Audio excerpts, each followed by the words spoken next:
a cidade, eu acho que o principal tema que tem rondado a Câmara de Santos é a questão envolvendo esse empréstimo que a Prefeitura de Santos quer conseguir, né, junto ao Banco de Desenvolvimento da América Latina, 105 milhões de dólares, né, às vezes as pessoas acabam falando que é reais, não é dólares, são 510 milhões de reais. E é uma preocupação muito grande, né? A gente, quando veio essa notícia, a gente até repercutiu aqui. O Rodolfo lembrou que já houve empréstimos anteriores com bancos internacionais justamente para fazer essas obras que trata de drenagem, de saneamento, enfim. E o senhor é um dos críticos, né? A forma como isso está sendo feito. O que você falou, Bruno. Eu não sou crítico ao contexto de realmente a macrodrenagem é uma das soluções. Mas é que paira na cabeça da gente. É que, novamente, vamos fazer de novo algo que nós já tínhamos se comprometido a fazer lá atrás.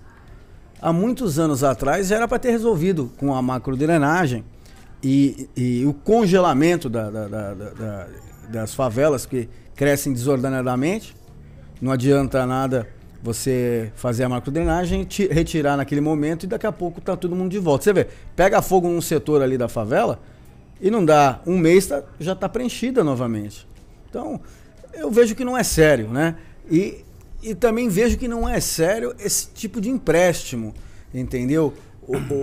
E sempre, para a dúvida, próximas eleições. A gente não pode tapar os olhos com a peneira aí, realmente. Vem a toque de caixa, não foi feita nenhuma audiência pública explicativa, nós queremos saber o projeto executivo, a gente não sabe por menores, a gente vai pegar um dinheiro relevante, que quem vai pagar é o cidadão, e não foi explicado a ele como que vai ser gasto isso e de que forma será pago. Rodolfo, você também citou aqui, quando a gente até falou sobre esse projeto, do pagamento, né? Porque vamos ter uma queda de arrecadação, provavelmente, né? Devido à reforma tributária, e essa conta vai ficar para o município. Bom, eu escrevi no final de semana sobre isso, né? Um artigo. E relembrando aí os 44 milhões de dólares contraídos de empréstimo internacional do governo Papa, isso dados oficiais e atuais. Desses 44 milhões de dólares, a Prefeitura na época usou 22,7, certo? Ainda está devendo 15,4 milhões de dólares, ou 77 milhões de reais. Aí o prefeito sucessor, Paulo Alexandre, ignorou o projeto, certo? Aí embarcou naquela onda do PAC da Dilma, que resultou em mais um financiamento aí para obras da entrada da cidade, que era para terminar com as enchentes. Tomou 269 milhões de reais da Caixa Econômica Federal, certo? Ainda deve 242 milhões e meio desses 269, certo? Números absolutamente atuais. E agora vem esse empréstimo. Primeiro que vem como pano de fundo as enchentes da Zona Noroeste. Você vai ver o extrato que foi apresentado pela própria Prefeitura, só metade dessa verba vai para esta finalidade. Tá? Existe mais de 100 milhões de reais que estão previstos para pavimentação da Ana Costa, da Bernardino de Campos, etc. Então não vem com essa história de que é para acabar com as enchentes, que é coisa nenhuma, por causa de eleições. Mas independente disso, eu já disse aqui, aproveito a presença do vereador, o que me causa espanto é exatamente isso, a Prefeitura continuar omissa. Faço aqui um convite aí, a pedido da produção, para ver aqui o secretário da Fazenda de Santos, de Finanças, o Leocádio, que já esteve aqui, que já se manifestou contra a reforma, para a gente discutir isso. Até hoje eu não sei por que a AGEM não fez lá na Câmara Temática de Finanças uma convocação dos secretários de Finanças para discutir essa situação, porque o município vai sim e vai perder muito, certo? Tem que prestar contas disso, tem que fazer esse levantamento, já me propus a colaborar com isso aqui, e o prefeito, na verdade, está indo para a Europa, fez um almoço com os vereadores para justificar isso, certo? Parece que foi ontem esse almoço, certo? Não sei nem se o Fábio estava presente nesse almoço, mas e as questões cruciais não são discutidas. Eu elogiei aqui a semana passada também que esse debate da reforma tributária que estava sendo promovido aí já pela Associação Comercial, veio um especialista falar sobre isso. Hoje tem um promovido pelo Sindicato do Comércio Varejistas, da IOB, mas é muito mais do ponto de vista técnico, de software e não de política em si. Mas me reportando ao profissional que veio falar na Associação Comercial, eu não estive lá, mas li a reportagem feita no jornal A Tribuna, uma página no final de semana, e aí fiquei perplexo, certo? Porque, em que pese ele ter um excelente currículo, está vinculado à Fundação Dom Cabral, primeira coisa que ele diz na reportagem está lá, não inventei, certo? Benéfico, Que o Estado e a divisão dos impostos entre estados e municípios ainda não está definida. Ora, certo? Quem fala isso não lê o texto, certo? Tá? O texto é absolutamente claro, é mantido o mesmo sistema vigente hoje, ou seja, o Estado fica com 75% e os municípios dividem os outros 25% do antigo ICMS agora, que será IBS.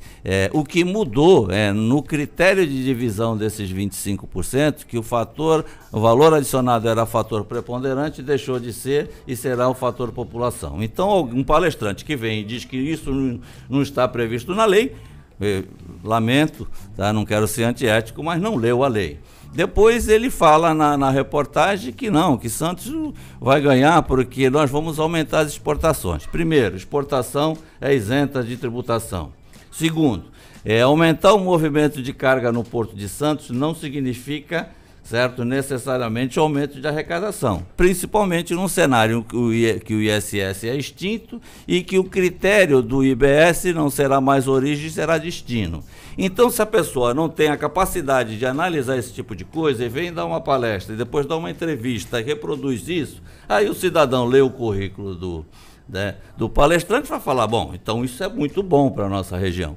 E aí eu lamento, certo? Porque hoje você ter título de mestre, doutor, hoje numa universidade, a gente sabe que não é tão difícil assim, certo? Tá? Até porque nós temos 30% dos nossos universitários aí são também considerados analfabetos funcionais. Então eu lamento que essa discussão não venha, a Câmara Municipal não tenha proposto uma discussão nesse nível, não tenha exigido da Prefeitura, certo, um estudo analítico dos impactos da reforma, por aí não faz isso, a gente sabe muito bem, por causa do voto favorável do ex-prefeito Paulo Alexandre, a gente tem que dar nome aos bois.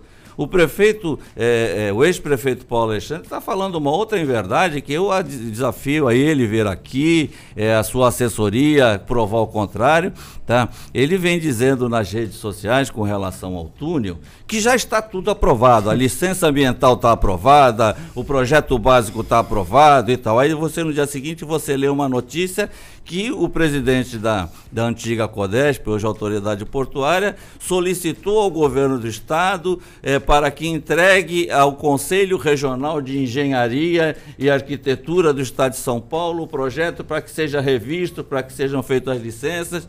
Quem leu o projeto de 2013, quando o então deputado era prefeito, porque se ele não leu, eu passo aqui para a assessoria dele uma cópia do relatório feito para a Dersa, certo? Lá diz o seguinte, eu disse aqui, certo? A saída do túnel é o Canal 4, a Avenida Siqueira Campos, e a entrada do túnel é o Canal 5.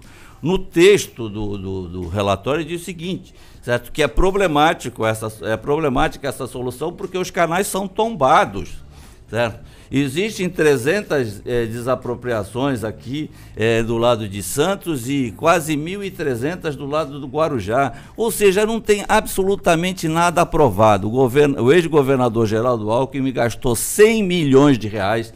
Eu tenho os balanços da Dersa que mostram essa situação e o deputado federal, eleito na nossa região, ex-prefeito, vem para as redes sociais falar que está tudo aprovado. Eu gostaria e o desafio de vir aqui a público trazendo a aprovação disso. Eu vou mostrar para ele o texto que foi é feito o relatório de impacto ambiental, as falhas e as observações que foram feitas no próprio relatório, ele fica mentindo aí. E todo mundo acreditando, todo mundo reproduzindo isso. Ora, meu Deus, até onde? Eles acham o quê? Que só existem idiotas em Santos? Que as pessoas não acompanham, não leem? Tá? A mesma coisa foi com relação a visita do ministro. Primeiro era todo mundo contra a saída do Márcio. Da noite para o dia o novo ministro virou uma maravilha. Manteve o presidente da Codesp. Tá? E aí eles foram ao Guarujá. Tá? E lá no Guarujá, traz uma reportagem, eles assinaram um termo de compromisso. Veja bem, gente. Um termo de compromisso de investimento de 580 milhões na perimetral do Guarujá. Eu venho dizendo aqui, este ano o orçamento da Autoridade Portuária de Santos tem 64 milhões, certo, para serem utilizados. Nós estamos em setembro, não foi utilizado um único real, o ano está acabando, não foi usado um único real. E para o ano que vem, o orçamento da Autoridade Portuária do ano que vem, que já está publicado, certo, no Programa de Dispêndios Globais do Governo Federal, diminuiu esses 64 desse ano para 42. Aí eles vão no Guarujá e assinam um termo de compromisso de 580 milhões. Ou seja, tem algum palhaço do lado de cá? Alguém apresentou alguma coisa? Tem algum valor esse termo de compromisso? Faça-me um favor, eu sugiro à diretoria atual da Codesp que pegue os últimos 15 anos, se eles não tiverem lá, eu tenho no meu escritório, mando cópia para eles, certo? Todos os orçamentos que foram aprovados pela autoridade portuária, certo? Principalmente em relação às duas perimetrais, e comparem o que foi previsto e o que foi realizado. É vexatório, certo? E ficam falando esse monte de bobagem, a imprensa reproduzindo e nós aqui fazendo o papel de idiota. O Greg Carr falando aqui.